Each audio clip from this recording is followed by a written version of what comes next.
धार शिवान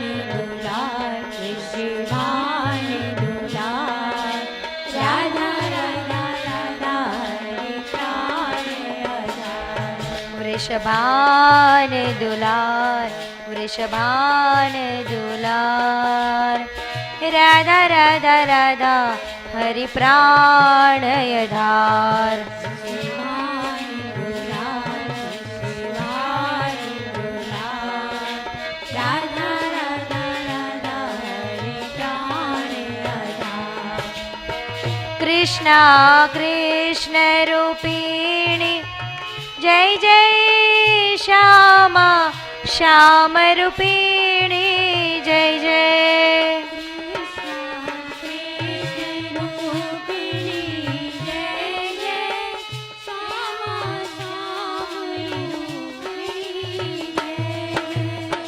कृष्णा कृष्ण रूपिणी जय जय श्यामा श्याम रूपिणी जय जय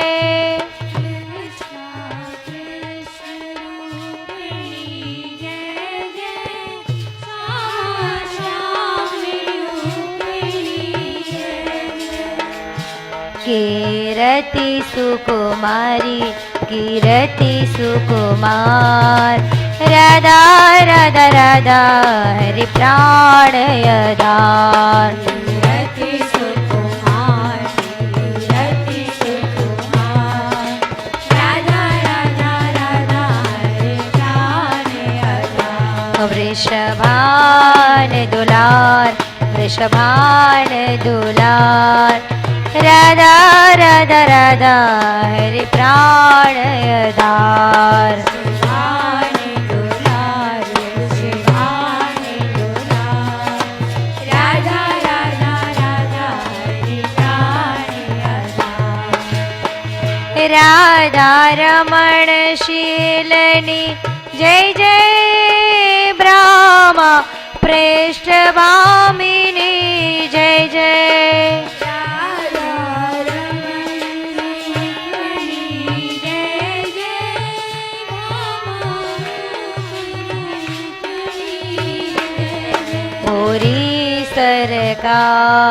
ओरी सरकार राधा राधा राधा हरि प्राण आधार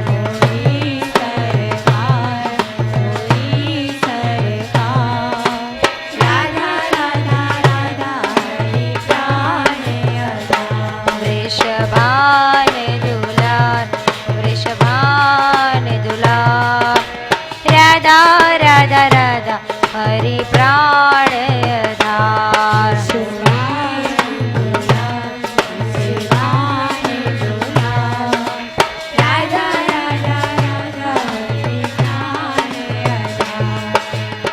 प्रेमा प्रिया प्रेमिनी जय जय रसिका रसोल्लासिनी जय जय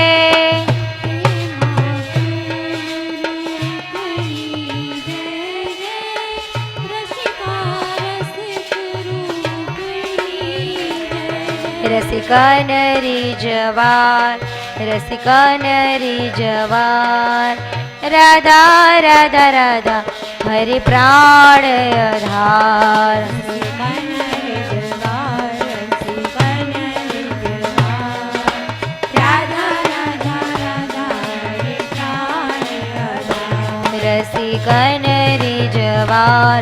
रसिका नरी जवान राधा राधा राधा हरि प्राण आधार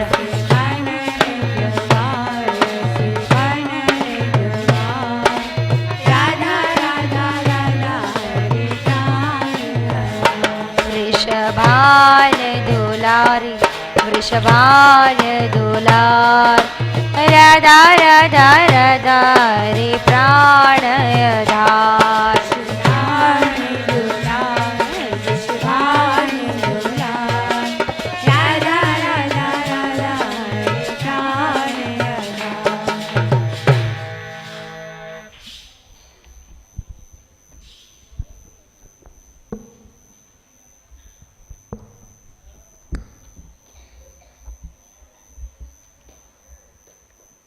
जय श्री राधे। जय श्री राधे। नरसिंह भगत जी का चरित्र चल रहा है। ठाकुर जी ने बहुत चमत्कार दिखाए। उनकी भक्ति का प्रताप जो था, कल प्रसंग चल रहा था कि नरसिंह भगत जी को जो केदार राग गिरवी रखा था, तथा दूसरी तरफ ब्राह्मण की पत्नी को भी नरसिंह भगत जी ने आशीर्वाद दिया था कि तुम भगवान का नाम निरंतर लो, तुम्हें श्री कृष्ण के दर्शन अवश्य ही होंगे।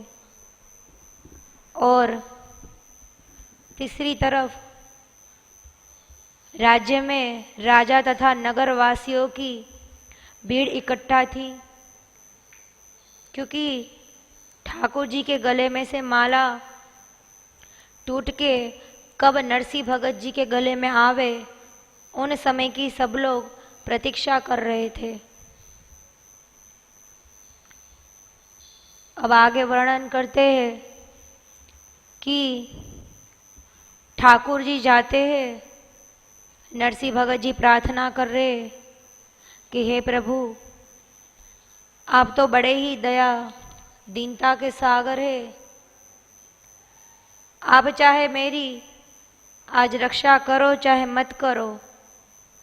जैसे सती स्त्री अपने पति को त्याग के किसी अन्य के शरण में नहीं जाती है, उसी तरह मैं भी, आप लाज रखो चाहे मत रखो, मैं किसी अन्य की शरण में नहीं जा सकता हूँ, चाहे आप आओ चाहे मत आओ। अब आगे कहते हैं कि जो कृष्णचंद्र जी की दो पत्नी थी, जिनमें से एक पत्नी नित्य प्रति नरसिंह भगत जी की कथा श्रवण करने जाती और भगत जी से कहा कि आप तो भक्त है, आप चाहो तो भगवान का अवश्य ही दर्शन करा सकते हैं, क्योंकि संतों की जो वाणी है वो कभी मिथ्या नहीं जाती है। अनजाने में भी भक्त के मुख से जो कुछ भी निकल जाए वो निश्चित है कि असत्य बात को भी प्रभु सत्य कर देते हैं। अब नरसिंह भगत जी ने कहा था कि नित्य प्रति भगवान का नाम निरंतर लो, अवश्य भगवान दर्शन देंगे। अब इधर तरफ देखते हैं कि धरणीधर जी के वहां गिरवी रखा था केदार राग। भगवान कहते हैं कि जैसे पहले कोई योद्धा युद्ध करने के लिए जाता है तो सामने कमजोर योद्धा को देख के तुरंत वार नहीं करते, थोड़ी देर तो उन युद्ध करने वाले के सामने खेलते हैं, उसके बाद अचानक ही वार करते हैं। इसी तरह भगवान ने नरसिंह भगत जी को तो बहुत समय तक प्रार्थना भी नहीं करने दिया। अब रात का समय आ गया, पूरे दिन सभा में सब लोग राह देख रहे कि नरसिंह भगत जी की माला कब टूटे। भगत जी को सुबह तक का समय दिया गया है कि जैसे ही सुबह होगी और अगर ये चमत्कार नहीं हुआ तो निश्चित है कुछ ना कुछ सजा मिलेगी ही। दुष्टों ने जो षड्यंत्र रचा था। अब ठाकुर जी ने दिन भर तो प्रतीक्षा करवाई। जब रात्रि का समय हुआ तो नरसिंह भगत जी उन धरणीधर जी के घर पे गए, जाके आवाज लगाई कि धरणीधर जी दरवाजा खोलो। धरणीधर जी ने कहा, अरे भैया इतनी रात में कौन है, क्या काम है? तो भगवान नरसिंह भगत जी का रूप धारण करके गए थे। कहा कि मैं नरसिंह भगत जी हूँ और मैंने आपके पास केदार राग गिरवी रखा है और उसके बदले में 60 रुपये लिए थे, तो आप 60 रुपये ले जाइए और मेरा जो केदार राग है वो मुझे दे दीजिए। तो धरणीधर जी कहते हैं कि सुबह ही आ जाते, इतनी रात्रि में क्या जरूरत पड़ी। बोले मैं क्या करूं कि केदार राग गाने की आतुरता जो मुझे हुई है उसके बगैर मैं रह नहीं सकता हूँ। अब जैसे नरसिंह जी का नाम सुना तो उनकी जो पत्नी थी वो उठ के आई बाहर और कहा, धरणीधर जी ने उसकी पत्नी से जाके तू दरवाजा खोल दे। जैसे ही दरवाजा खोला, धरणीधर जी के पास नरसिंह भक्त जो थे वो गए तो धरणीधर जी को भगवान की माया से बड़ी ही गाढ़ निंद्रा आ गई और निंद्रा आने से पहले वो बोल चुके थे अपनी पत्नी से कि तुम पेटी में से कागज निकाल के दे दो और 60 रुपये ले लो और 60 के बदले 65 रुपये इनको दे देना, 5 रुपया ब्याज के अधिक दे देना। अब उनकी पत्नी गई, केदार राग की चिट्ठी निकाली जो गिरवी रखी थी और 65 रुपये ले जाके नरसिंह भगत जी को दिया। अब जैसे ही नरसिंह भगत जी को दिया और उधर की तरफ धरणीधर जी बड़ी ही गाढ़ निंद्रा में सो रहे थे, जाके नरसिंह भगत जी के हाथ में जैसे ही कागज दिया तो ये तो स्वयं भगवान श्री कृष्ण थे। इनने कहा कि तू मेरे रूप का दर्शन करना चाहती थी, मैं तेरे पति के सामने नरसिंह भगत जी का रूप धारण करके आया हूँ, बल्कि तू मेरा असली स्वरूप भी देख ले कि मैं कौन हूँ। देखा तो बड़ा ही सुंदर श्री कृष्ण ने अपना स्वरूप का दर्शन करा दिया और कहा कि नरसिंह भगत जी ने जो तुझे वचन दिया था कि तू निरंतर भगवान नाम ले, तुझे एक ना एक दिन अवश्य मेरे दर्शन हो जाएंगे, ले तू मेरे स्वरूप का दर्शन कर ले। अब जैसे ही दर्शन किया, उनके चरण स्पर्श किए, बड़ी भाव विभोर हो गई और उसके उपरांत चांदी के सुंदर पात्र में ठाकुर जी के लिए दूध और फेनी बना के ले आई। अब ठाकुर जी को भोग लगाया तो ठाकुर जी ने सोचा कि जब मैंने कुब्जा का चंदन लगाया था तो उसके बदले में मैंने उसको सुंदरता प्रदान की थी, तो आज मुझे ये दुग्ध का और फेनी का भोग लगा रही है तो मुझे भी इसके बदले में कुछ देना चाहिए। ठाकुर जी ने उसको स्पर्श किया और बड़ी ही दिव्य सुगंध आने लगी। तो देखो, भक्तों की जो वाणी होती है वो कभी भी असत्य नहीं जाती है। अब इधर की तरफ जितने भी राज्य में लोग बैठे थे वो लोग अनेक अनेक अभिप्राय बता रहे थे कि अभी तक तो इनकी माला गिरी नहीं है और अन्य रागों को ही गाते जा रहे नरसिंह भगत जी। तो कोई कह रहा है इसको तो नगर से बाहर निकाल देना चाहिए, ये तो जंत्र मंत्र पड़ता है। कोई कहता है ऐसा नहीं, इसको तो नगर से देश से ही बाहर निकाल दो, नगर तो क्या चीज़ है। तो किसी ने और कहा कि अरे नगर देश से बाहर क्यों करते हो, इसको तो फांसी की सजा दे दो। सब लोग अपने अपने अभिप्राय बता रहे। तब तक राजा ने कोई रामानंदी सन्यासी बैठा था, उनको बुला के कहा कि साधु महात्मा आपका क्या मत है। वो सज्जन थे, उन्होंने कहा कि हमारा तो यही मत है कि ये भक्त है तो ठाकुर जी निश्चित कुछ ना कुछ चमत्कार दिखाएंगे, थोड़ा समय और राह देख लो। तब राजा ने उनकी बात मान ली और उधर की तरफ ठाकुर जी भोग लगा करके भक्ता ने कहा कि आप थोड़ी देर शयन किए, विश्राम कीजिए। भक्ता ने उनकी इच्छा भी पूर्ण की। अब भगवान कह रहे कि हे भक्ता, अब सुबह का समय होने वाला है, 4 बज चुके हैं, अब मुझे नरसिंह भगत जी की भी लज्जा रखनी है, इसलिए मैं अब चलता हूँ।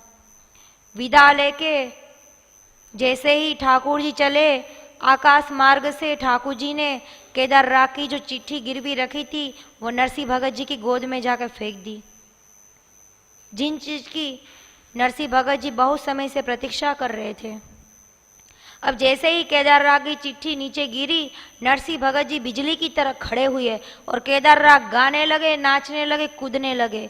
तब तक सब लोगों ने देखा कि देखो ये अब अपने आप को बचाने के लिए पागलपन का नाटक कर रहा है, झूठ मूठ का ढोंग दिखाने लगा है। सब लोग बड़ी ही बुराई करने लगे। तब तक ठाकुर जी क्या करते हैं कि हर रोज तो गले में से माला टूट के नरसिंह भगत जी पे गिरती थी, लेकिन आज स्वयं भगवान ने आके सबके मध्य में आके और नरसिंह भगत जी के गले में माला पहना दी। जब सभी लोगों ने चमत्कार देखा तो राजा बड़ा ही लज्जित हो गया कि मैंने वास्तविकता में बड़ा ही दुष्ट कर्म किया है। ये तो वास्तविकता में भक्त है, लेकिन जितने विमुख लोग हैं वो तो चुपचाप वहीं से उठ के और भगवान को ना नमस्कार किया ना प्रणाम किया और उठ के चले गए। तो कहा है कि संत जनों की जब कृपा होती है तभी भक्ति की प्राप्ति होती है, नहीं तो भले ही भगवान सामने हो लेकिन भगवान की जो कृपा है वो दिखाई नहीं देगी। तो नारद भक्ति सूत्र में भी कहा है कि मुख्यस्तु महत कृपा एव भगवत कृपा लेशाद्रा, कि भगवान की कृपा तो थोड़ी हो लेकिन भक्तों की कृपा ज्यादा हो तो भगवान भी उस पर इतनी कृपा कर देंगे। तो महापुरुष की कृपा होना भक्ति मार्ग में बहुत ही जरूरी है, उससे जल्दी ही भगवान का रास्ता मिल जाता है। तो आगे कहते हैं कि उन दुष्टों की बुद्धि सही क्यों नहीं हुई, भगवान के भी दर्शन हो गए हैं, भक्तों का भी संग है, फिर भी क्यों नहीं हुआ। तो जैसे भागवत जी में कहा, मति न कृष्ण परत स्वतो वा मिथो अभिपद्येत गृहवृता नाम अदांत गोभी विस्त्राम तमिस्त्रम पुनस् पुनश्चर्विच चर्वणा नाम, कि जो मनुष्य है अनंत जन्म से ये भोग भोगता आ रहा है, ये दुष्ट कर्म करता आ रहा, तो इनकी वृत्तियां है, उनके जो संस्कार है वो उसी में लिप्त हो गया है।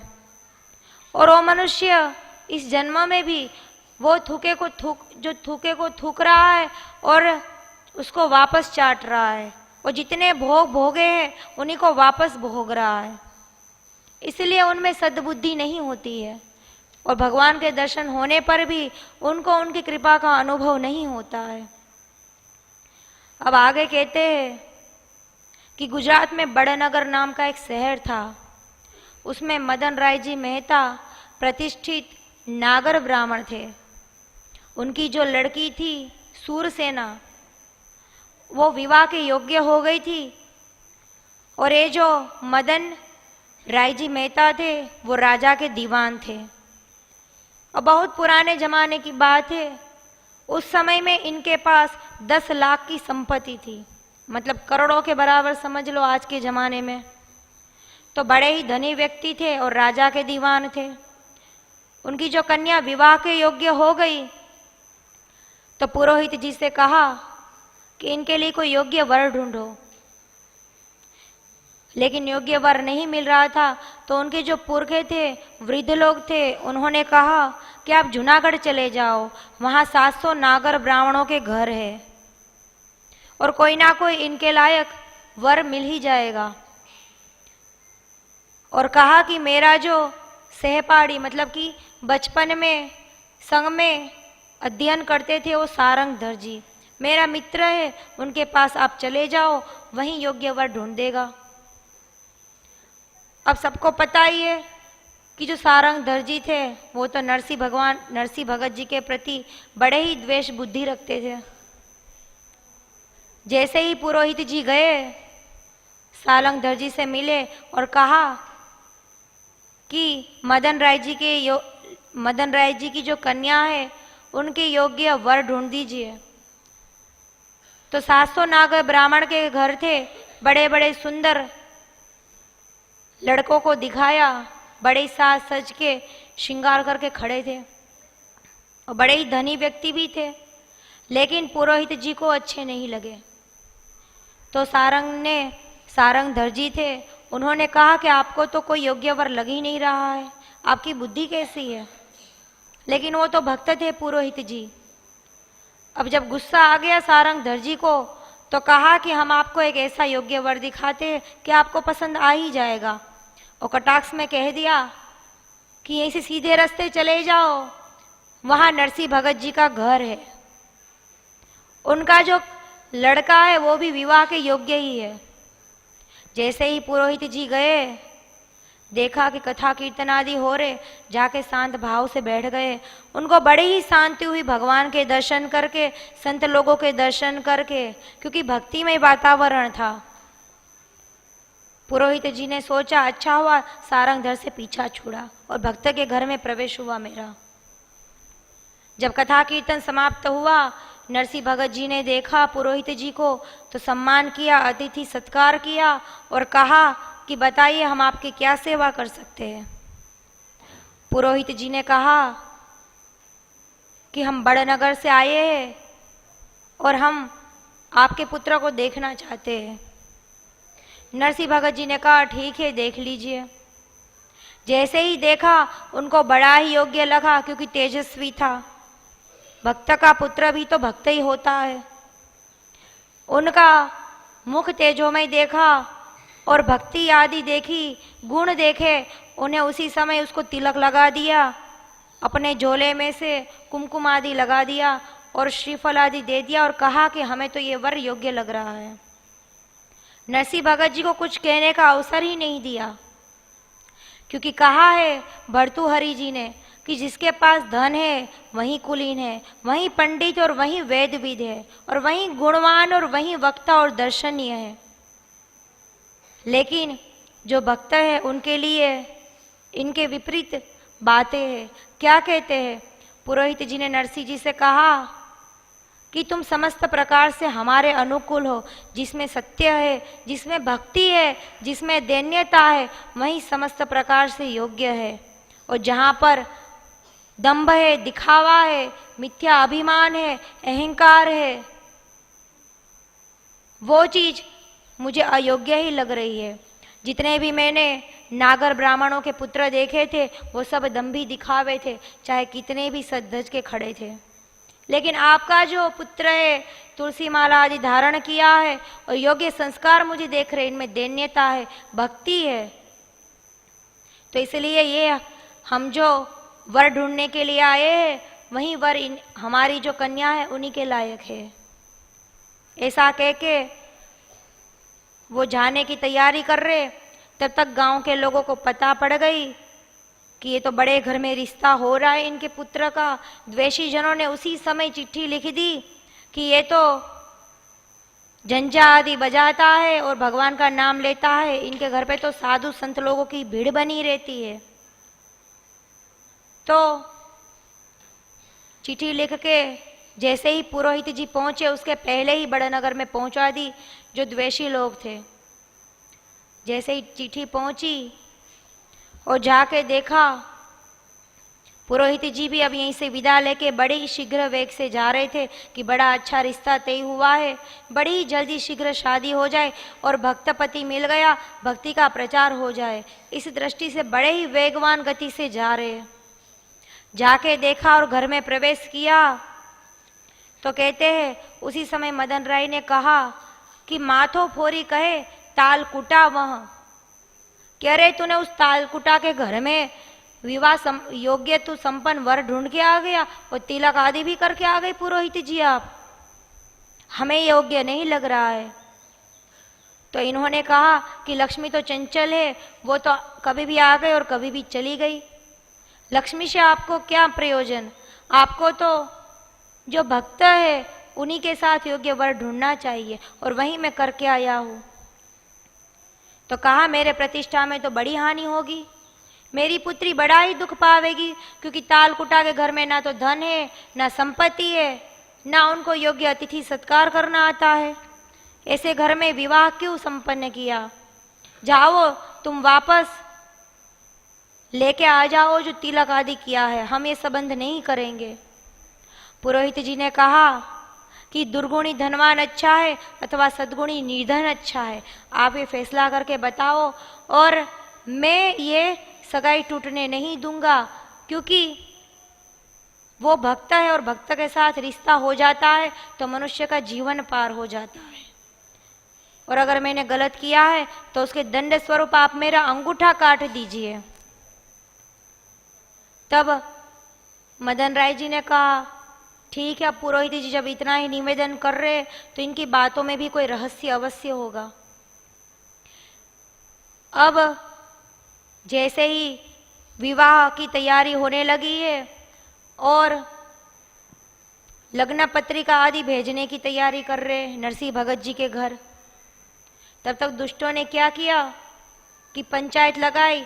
पंच लोगों ने एक पत्र लिख दिया और इन पुरोहित जी के हाथ भेज दिया।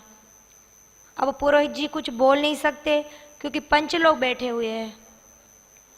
लग्न पत्रिका के साथ साथ वो पत्र भी जा रहा, जिन पत्र में लिखा था कि जितने भी संबंध की प्रतिष्ठा को ध्यान में रखते हुए आप चतुरंगिणी बारात लेकर आवे, जिसमें हाथी घोड़े रथ और पैदल सभी हो, तथा बाजे गाजे वस्त्र आभूषण आदि लेकर आवे, तभी जाकर यह विवाह संपन्न हो सकेगा, नहीं तो नहीं। मदन राय जी ने ये चिट्ठी नहीं लिखी, बल्कि जो दुष्ट लोग थे पंचायत कर रहे थे उन लोगों ने चिट्ठी भेजी है, क्योंकि जानते हैं वो तो साधु भक्त, उनके घर पे तो कुछ है ही नहीं, खुद भीख मांग के खाता है, कैसे हाथी घोड़ा आदि भेजेगा। जैसे ही पुरोहित जी पहुंचे, चिट्ठी लग्न पत्रिका दे दी। नरसिंह भगत जी ने ना खोला ना देखा, अपना कीर्तन भजन कर रहे और ठाकुर जी के चरणों में जाके वो लग्न पत्रिका रख दी और चिट्ठी भी रख दी। अब जैसे ही रख दी, तब तक उनकी पत्नी जो माणिक गोरी थी, उन्होंने नरसिंह भगत जी को कहा कि आज तो माघ शुक्ल द्वितीया हो गई है और इसी पंचमी को विवाह है, आप कुछ भी तैयारी नहीं कर रहे। तो नरसिंह भगत जी ने कहा कि जिसका पुत्र होगा वही स्वयं इस व्यवस्था को संभालेंगे, ये पुत्र मेरा नहीं है, ये तो ठाकुर जी का पुत्र है, वहीं जानेंगे इन व्यवस्थाओं को।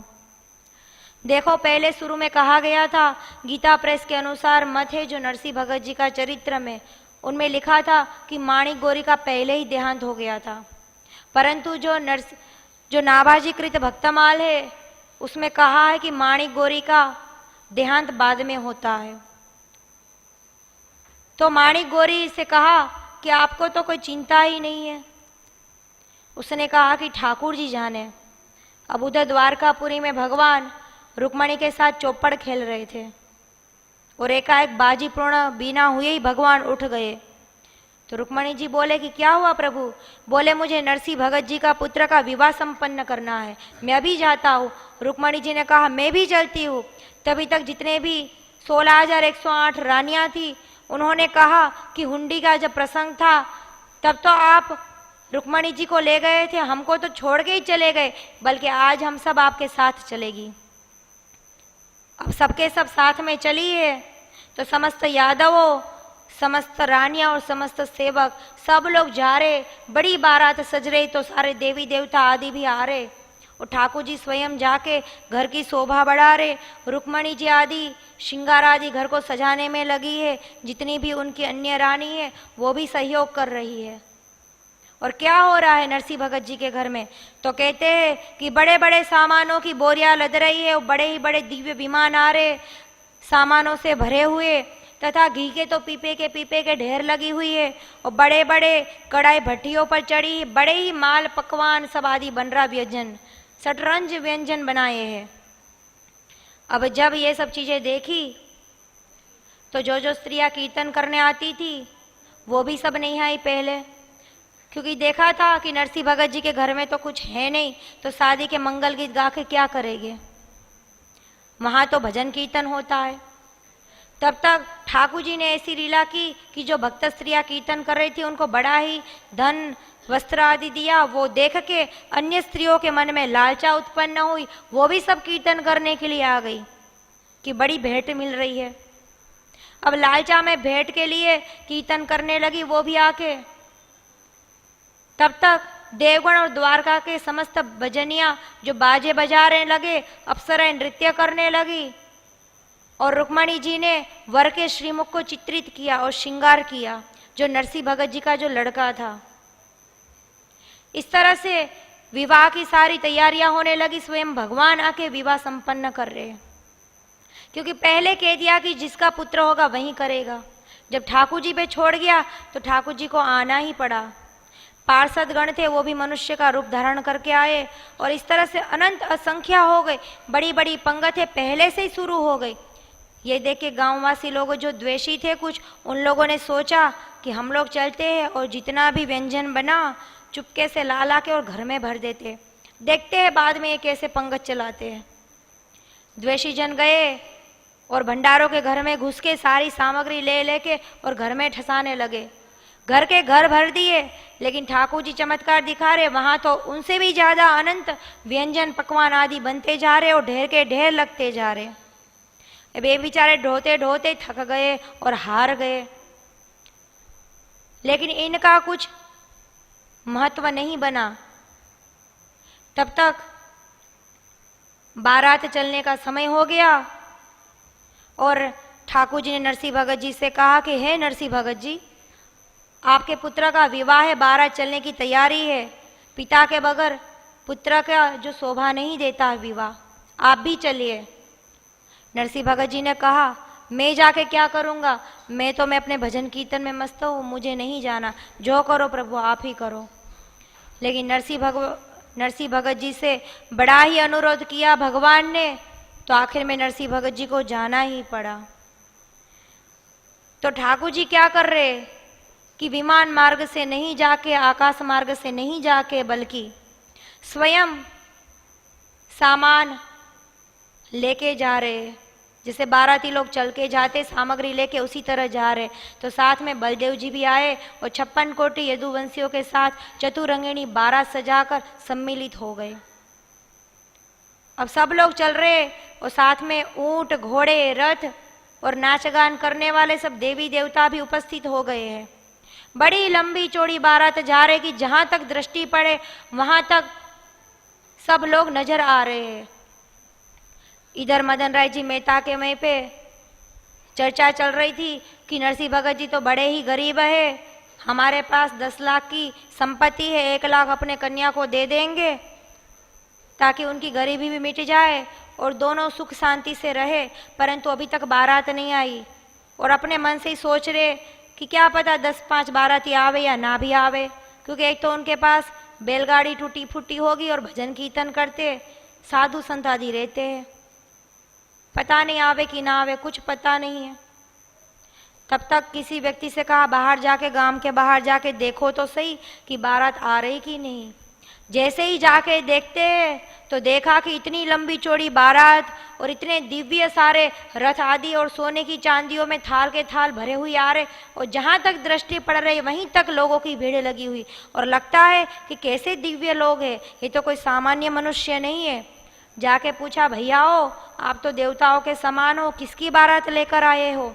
बोले नरसिंह भगत जी की बारात है। सुन के सब लोग आश्चर्य हो गए। जिन लोगों को देखने के लिए भेजा था वो तो आश्चर्य करके दौड़ के गया और जाके मदन राय जी को जाके सुनाया कि ऐसे ऐसे वर्णन किया कि बड़ी लंबी चौड़ी बारात है, लगता है देवताओं सी बारात है। तीसरे ने कहा नहीं नहीं, लगता है तो कोई पृथ्वी का सम्राट आ रहा है। सब लोग अपने अपने मत के अनुसार कहते जा रहे। जैसे मदन राय जी को भी तो पहले विश्वास नहीं आया, नजर के सामने जाके देखा, अरे ये तो कोई सामान्य मनुष्य नहीं, इनके रूप रंग आदि तो देखो। तब किसी ने कहा कि ये भक्त की बारात है, आप तो इनके घोड़े हाथी तक को पानी भी नहीं व्यवस्था कर सकते हो, इनके चारे आदि की तो बहुत दूर की बात रही और इनकी पंगत चलाने की तो और अति दूर की बात रही है, क्योंकि ये स्वयं नरसिंह भगत जी के भक्ति का चमत्कार है।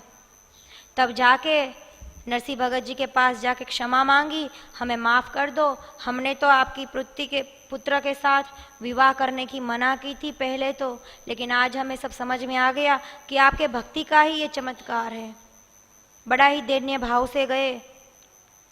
तब तक रुक्मणी जी और श्री कृष्ण भगवान ने इनकी कन्या और नरसिंह भगत जी के पुत्र का विवाह संपन्न करवाया। जो भी विधि आदि होती है संपूर्ण की। फिर बारात लेके नरसिंह भगत जी वापस जूनागढ़ पे आए तो नरसिंह भगत जी ने पहला वाक्य यही कहा कि बेटा अब तो तू गृहस्थी हो गया है, इसलिए तू अब हमारे घर पे ना रह के बल्कि अलग रह जा, क्योंकि मैं तो भजन भक्ति करता हूँ, तू तो गृहस्थी है। अब ऐसे ही कहा और अलग कमरा दे दिया। जाके वो लोग अपने व्यवस्था करने लगे। नरसिंह भगत जी इधर साधु सेवा और भजन पाठ आदि करने लगे। देखो बारात में भी गए थे, तभी भी नरसिंह भगत जी अपना भजन कीर्तन रहे थे, लेकिन सब कुछ ठाकुर जी को सौंप दिया। तो ठाकुर जी को चिंता है कि अब मुझे क्या करना है। हम लोग हैं, हम लोग अपने ऊपर निर्भर रहते हैं कि हमने इतना किया, हमारे पास इतना पैसा है, अब हमको ये काम करना है, वो काम करना है। जिस दिन ठाकुर जी के बल पे करेंगे तो स्वयं ठाकुर जी उसी समय आके सारे कार्य पूरे करेंगे। तो पहले कहा कि 52 बार चमत्कार दिखाए, बार बार ठाकुर जी दिखा रहे। अब तो सारे नगर वासियों को इस बात का अनुमान हो गया कि सत्य बात है कि ठाकुर जी सावर सा सेठ बन के आते हैं और इनकी हर बार ठाकुर जी इनकी लज्जा रखते हैं, इनका सम्मान बढ़ाते हैं। अब आगे एक आता है उदाहरण कि नरसिंह भगत जी के वहाँ एक अछूत भक्त रहता था, जो नरसिंह भगत जी के घर में प्रवेश ना करके बल्कि बाहर दरवाजे पे बैठ के कथा कीर्तन आदि सुनता था। जब बाहर सुनता था कथा कीर्तन, तो नरसिंह भगत जी ने एक बार बाहर निकले कीर्तन के बाद, तो अछूत को देखा। अछूत ने प्रार्थना किया कि हे नरसिंह भगत, आप एकादशी के दिन हमारे घर पे अखंड कीर्तन कीजिए। ये तो भगत जी थे, इनके लिए छूत अछूत जाति पाति कुछ भी नहीं था। जो भी कृष्ण नाम लिया बस वही भक्त है, उनके लिए वही साधु है। इन्होंने कह दिया कि तुम अपने घर में तुलसी जी का पौधा लगा के चारों तरफ गोबर से लिपाई कर देना, हम अपनी साधु मंडली लेके आ जाएंगे। अब एकादशी के दिन गए, जाके कीर्तन आदि प्रारंभ किया। और जाने से पहले देखा कि माणिक गौरी को थोड़ा सा बुखार था। इस अवस्था में उनकी सेवा न करके बल्कि कीर्तन करने के लिए साधु संतों की मंडली लेके अछूत के घर पे चले गए। जैसे अछूत के घर पे जाके रात भर तो अखंड कीर्तन किया। सुबह नरसिंह भगत जी वापस अपने घर पे आए, देखा कि उनकी जो पत्नी थी माणी गौरी, बहुत ही ज्वर था। इतना ज्वर था कि अचेत अवस्था में, बेसुध अवस्था में पड़ी थी। नरसिंह भगत जी की और एक बार उसने बड़ी मुश्किल से आंख खोली, और वो भी भक्त थी, हर समय भगवान का नाम लेती थी। एक बार नेत्र खोले और राधे कृष्ण बोला, और उसी समय उसके प्राण पखेरु उड़ गए। तो नरसिंह भगत जी को एक क्षण के लिए तो बड़ा दुख लगा, क्योंकि उनकी जो पत्नी थी वो भी भजन कीर्तन और भक्तों की सेवा में सहयोग देती थी, इसलिए दुख लगा। लेकिन दूसरे क्षण नरसिंह भगत जी ने सोचा, यो न हस्यति न द्वेष्टि न सोचती न कांक्षति, और शुभाशुभ परित्यागी भक्ति मान्य समय प्रिय।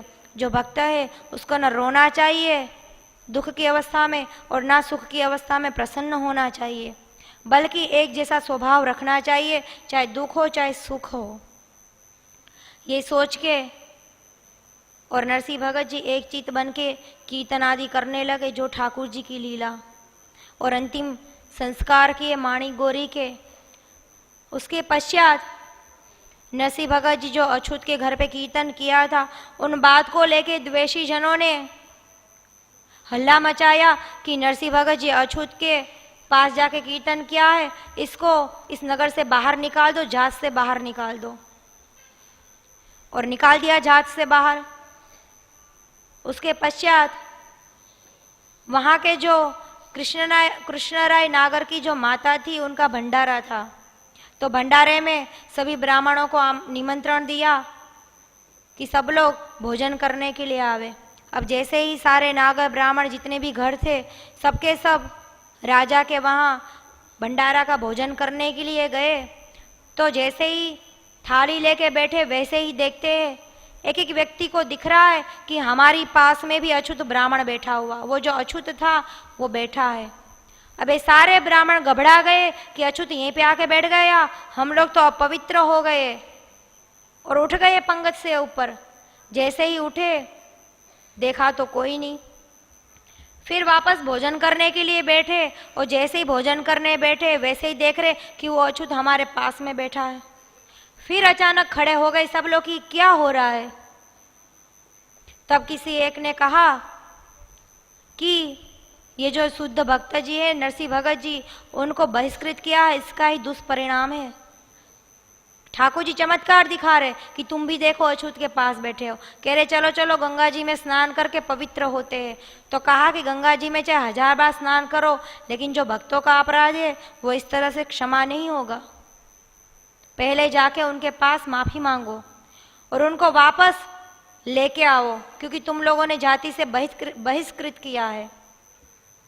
सबने जाके माफी मांगी और अब इन लोगों की समझ में आ रही है कि भक्त अपराध का कितना बड़ा परिणाम है। अब जो जितने भी द्वेषी लोग थे, दुष्ट लोग थे, अभी तक तो करते आए जंतर मंतर का बहाना करके, एक के बाद एक योजना बना के आए, लेकिन अब समझ गए कि वास्तविकता में ये तो भक्ति का चमत्कार ही है। उसके बाद और एक प्रसंग आता है कि इनके जो काका थे, जिनका नाम था पर्वतलाल जी, अब मामा की नगर के प्रमुखों की, उनके बड़े भाई वंशीधर जी, इन सब की तो बुद्धि सही होने लगी, क्योंकि जो चमत्कार देख लिया। अब तो कहा है आगे कि उनके जो काका पर्वतलाल जी थे, वो एक दिन वो नरसिंह भगत जी के साथ दोनों ने सोचा कि चलो द्वारकाधीश के दर्शन करने को चलते हैं। अब जैसे ही द्वारकाधीश के दर्शन करने के लिए चले, कीर्तन करते करते दोनों जा रहे, तो रास्ते में भूख प्यास लगी। अब देखा तो सामने बस्ती दिख रही थी और वहीं ग्वाले लोग रह रहे थे। एक ग्वाला आया और नरसिंह भगत जी ने सोचा कि गांव में भिक्षा आदि करके भोजन कर लेंगे। तब तक ग्वारिया ने आके कहा कि आपका हमारे यहाँ निमंत्रण है, चलिए और प्रसाद ग्रहण कीजिए। तो नरसिंह जी ने काका को कहा कि चलो काका जी चलते हैं और इन ग्वारिया के वहाँ ही प्रसाद पाते, ठाकुर जी की आज यही इच्छा है। ब्राह्मण जाति तो थी इनकी। उनके काका ने कह दिया कि मैं नहीं जाऊंगा ग्वारिया के वहाँ, मैं तो ब्राह्मण हूँ, ग्वारिया के वहाँ कैसे भोजन करूँ। लेकिन नरसिंह जी ने तो देख लिया था कि ग्वारिया के गले में कंठी तुलसी आदि था, तो जाके उनके घर पे भोजन करने के लिए चले गए। पर्वतलाल जी काका से कहा कि आप यहीं पे ध्यान रहो, आप अपना खुद भोजन का प्रबंध करो, मैं तो चला भोजन करके ही आता हूँ। नरसिंह भगत जी ने तो जाके और भोजन ग्रहण किया। भोजन ग्रहण करके आए और कहा काका जी आपने भोजन किया कि नहीं। बोले कि ये देखो सामने गांव दिख रहा, मैं तो अभी जाके भिक्षा करके आ जाऊंगा ब्राह्मणों के घर पे। अब जैसे ही भिक्षा करने के लिए गए तो देखा कि सामने कोई भी गांव नजर नहीं आ रहा। जहां गांव दिख रहा था वहां तो जंगल ही जंगल दिखाई देने लगे। काका बड़े ही चौंक गए कि अभी तो नगर दिख रहा था, अब जंगल कहां से दिख गया। सारा ग्राम ही लोप हो गया और घनघोर जंगल ही जंगल दिखाई दे रहे। उनकी समझ में नहीं आ रहा था। तब कहा नरसिंह भगत जी ने कि हे काका, वो जो ग्वारिया था वो कोई सामान्य नहीं था, वो तो साक्षात भगवान श्याम सुंदर जी थे। अब काका की आंख खुल गई। अब काका के अपने अभिमान पर, जाति के अभिमान पर बड़े ही पछता रहे कि बड़ा ही मैं ब्राह्मण बना, छूत अछूत का हमेशा विरोध करता रहा और आज इन्हीं के कारणवश मुझे भूखा रहना पड़ा और ठाकुर जी के हाथ से जो प्रसाद पाना था, भोजन ग्रहण करना, वो भी मेरे भाग्य में नहीं रहा। कितना मंदभागी हूं मैं कि ठाकुर जी आए और चले गए। तो नरसिंह भगत जी ने कहा कि चलिए काका, अब तो आप भगवान का नाम लो और भूखे ही चलो द्वारका, अब दंड भुगतो आप। दोनों के दोनों चल रहे हैं और श्री द्वारकाधीश की नगरी में पहुंचे। नरसिंह भगत जी आज दर्शन कर रहे। तो प्रियादास जी कहते हैं, जिन्होंने टीका की है भक्तमाल की, कहते हैं कि जितना मैंने चरित्र संत जनों की कृपा से मैंने पाया, उतना मैंने भक्तमाल की कथाओं में लिखा है। तो 52 बार ठाकुर जी ने दर्शन दिया, लेकिन 27 बार कवितों को देखकर चमत्कार दिखा दिए। इस भक्तमाल में 27 बार दिखा दिया कि ठाकुर जी पल पल पे आके चमत्कार दिखा रहे। क्यों दिखा रहे? तो कहते हैं कि भगवान उनकी भक्ति से आए थे और नरसिंह भगत जी का सब कुछ इसलिए पहले ही उनको गरीबी दिया था। क्यों दिया था? अगर मैं अपने भक्तों को धनवान बनाऊंगा तो ये तो पैसे धन संपत्ति में लग जाएगा और मेरा स्मरण छूट जाएगा। तो भगवान ने कहा कि मैंने अपने भक्त का यश बढ़ाने के लिए, उनका यश विस्तार करने के लिए मैंने उनके सामने ये सारी स्थितियां उपस्थित किया ताकि मेरे भक्त का प्रचार हो और सारे संसार में भगवत भक्ति फैले। तो बहुत सारी घटना सुनाई हम लोगों ने। तो प्रियादास जी ने कहा कि 27 बार ठाकुर जी ने चमत्कार दिखा दिया कि जब जब विपत्ति पड़ी तब तक ठाकुर जी आके खड़े हो गए। यही बात सूरदास जी ने भी कहा कि अब हुए विपदा हो ना रही, कि अब वो विपत्ति नहीं रही। जब तक दुख आता था, कष्ट आते थे तो ठाकुर जी आते थे और उपस्थित होते थे। जैसे सूरदास जी कुएं में गिर गए तो ठाकुर जी बालक का रूप बना के गए और सूरदास जी को बाहर निकाला। तो कहते हैं कि जब दुख पड़ता है भक्त के ऊपर तो भगवान आके खड़े हो जाते हैं और भगवान ने स्वयं सेवा करके भक्त की लाज रख के दिखा भी दिया कि जो मेरी शरण में आता है मैं उनकी निश्चित रूप से लाज रखता हूँ, सारे काम काज को छोड़ के वो दौड़ के आता हूँ। जैसे माधवदास जी थे, भगवान ने उनका मल भी साफ किया। वो तो जगन्नाथ जी के समुद्र तट पे जाके बैठ गए माधवदास जी, क्योंकि उनको संग्रहणी रोग जो हुआ था तो बार बार उनके बस का नहीं था कि मल आदि साफ करो, क्यों बड़ी ही कमजोरी महसूस कर रहे थे। संग्रहणी के समय में बार बार मल त्याग होता है तो खुद ही जगन्नाथ जी के समुद्र के किनारे जाके और लेट गए। तो ठाकुर जी अर्धरात्रि में बालक का रूप बना के आए और माधवदास जी की सेवा करने लग गए। तो माधवदास जी समझ गए कि अर्धरात्रि में इतने भीषण समुद्र गर्जना कर रहा, सिंह की दहाड़ के समान, और इतनी भयानक अर्धरात्रि में इतना छोटा सा बालक मेरी सेवा कर रहा, ये निश्चित है कि भगवान ही है, अन्य कोई नहीं हो सकता। तो कहा कि हे भगवान, आपने ऐसा क्यों कहा? आप चाहते तो मेरा संग्रहणी रोग भी नष्ट कर सकते थे।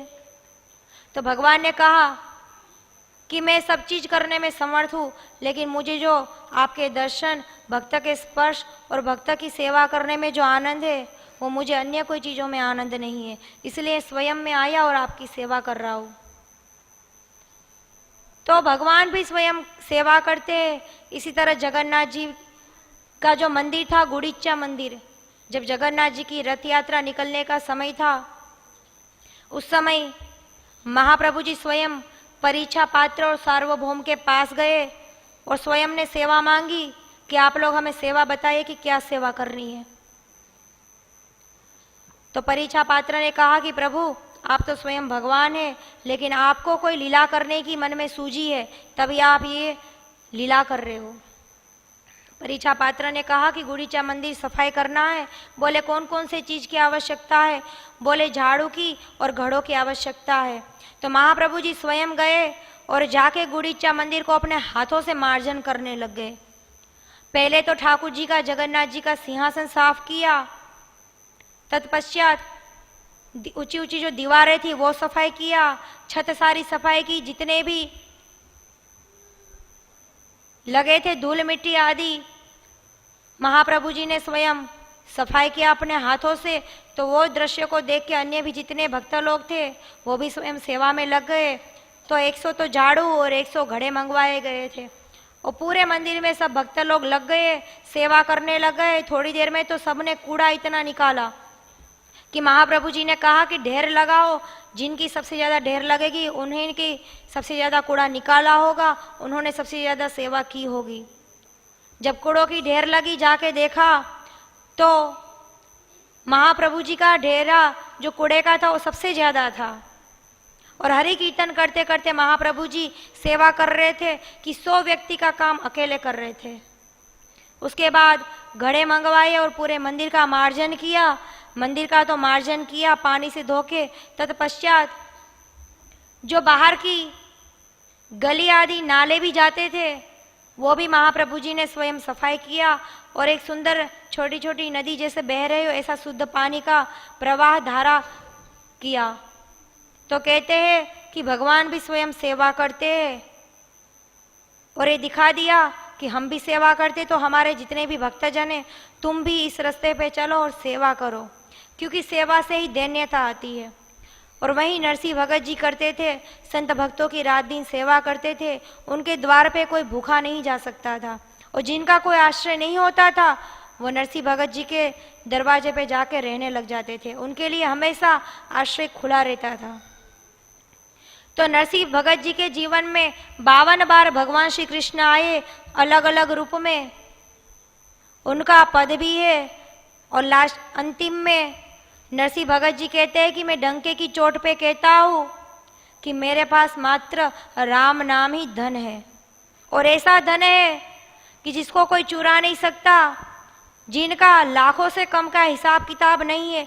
ये तो मूलधन बड़ा ही अपार है, इसे लेना हो तो ले लो, जैसे कस्तूरी अति सस्ती मिल रही है, क्योंकि हमारा तो श्री राम नाम ही सर्वस्व धन है। और मैं डंके की चोट से कहता हूँ कि 56 से ऊपर भरी आदि बाजे बजते और बही खाते में लक्ष्मीवर का नाम और चिट्ठी में चतुर्भुज दास जी का नाम लिखा जाता है, और यही नरसिंह भगत जी का कार्य है। तो कहा कि हम बिना भेदभाव के हर किसी को भगवान नाम लेते हैं, जिसको लेना हो ले जाओ। और एक पद गाया कि वैष्णव जन तो तेने कहिए जे पीर पराई जाने रे, वही सच्चा वैष्णव है जो दूसरों का दुख देखता है और उनको खुद को दुख होता है। पर दुखे उपकार करे तो ये मन अभिमानन आने रे, किसी का उपकार किया लेकिन फिर भी मन में अभिमान अहंकार नहीं है। और सकल लोक मां सौने वंदे निंदा करे न केनी रे, सबको प्रणाम करता है और निंदा किसी की नहीं करता है। कोई उसकी निंदा कर रहा है तो भी उसकी वो निंदा नहीं कर रहे कि इन्होंने हमारे साथ ऐसा व्यवहार किया या हमारी बुराई किया। वाच काच मन निश्चल राखे, धन धन जननी तेनी रे, वाणी और शरीर और मन सब कुछ पवित्र रखा है, कपटता नहीं है। और धन धन जननी तेनी रे, उसकी माँ भी भाग्यशाली है जिन्होंने ऐसे भक्त को जन्म दिया है। समदृष्टि ने तृष्णा त्यागी, परतीय जेने मात रे, कि सम तो दृष्टि है, कोई चीज़ों की लोभ लालचा नहीं है, और परस्त्री जितनी भी है वो सब उसके माँ के समान है। जिह्वा थकी असत्य न बोले, परधन नव जाले हाथ रे, जिह्वा से तो कभी असत्य बात नहीं बोला और कभी किसी का एक पैसा भी नहीं चुराया, परधन नव जाले हाथ रे। मोह माया व्यापे नहीं जेने, दृढ़ वैराग्य जेना मन मारे, कि मोह माया तो उनके ऊपर रंग भी नहीं चढ़ा, और जिनका दृढ़ वैराग्य है कि लाखों मुसीबत आ जाए, स्वयं काल भी आ जाए, तो भी भगवान नाम नहीं छूटना चाहिए। राम नाम सु ताली लागी, सकल तीरथ तेना तन मारे, और भगवान नाम की ताली बजा ली और कहते हैं कि सकल तीर्थ तेना तन मारे, उनके शरीर में सभी तीर्थों का निवास हो गया। इसलिए अन्य तीर्थों से भगवान भक्त रूपी जो तीर्थ है वो सबसे बड़ा तीर्थ है। मणलोभी ने कपट रहित छे, काम क्रोध निर्वार्या रे, कहा कि जिनमें लोभ नहीं है, कपट नहीं है, और उनके लिए काम क्रोध हमेशा के लिए चला गया है, क्योंकि जो काम क्रोध है वही मनुष्य का महाशत्रु है और वही मनुष्य को पाप करवाता है। बड़े नरसयो तेनु दर्शन करता, कुल एको तेरे तारिया रे, और नरसिंह भगवान का ऐसा दर्शन किया कि जिसने एकोतेर कुल को तार दिया, जिन कुल में ऐसा भक्त का जन्म हुआ। इसलिए हम लोगों को सबको इस चरित्र में से यही शिक्षा लेनी चाहिए कि लाख मुसीबत आए, कोई कितनी निंदा स्तुति करे, परंतु अपना जो भक्ति का रास्ता है वो नहीं चुकना चाहिए। एक बार इस रास्ते पे चल गए तो इस पे कितनी ही मुसीबत आवे, क्योंकि भक्ति जो है वो तलवार की धार पे चलने का काम है। इस पे कोई कोई विरला लोग ही चल पाते हैं, हर व्यक्ति नहीं चल पाता है। तो ये चरित्र में शिक्षा प्राप्त करनी चाहिए कि हर परिस्थिति में एक जैसा मन होना चाहिए, और चाहे कोई कितनी दुष्टता करे बल्कि उनके साथ भी अच्छा व्यवहार होना चाहिए। भक्ति के प्रभाव से जितने भी दुष्कर्म है वो भी सत्कर्म बन जाते हैं। यही इस चरित्र में से शिक्षा लेनी चाहिए हम लोगों को। तो आज नरसिंह भगत जी का चरित्र पूर्ण हुआ। जय श्री राधे।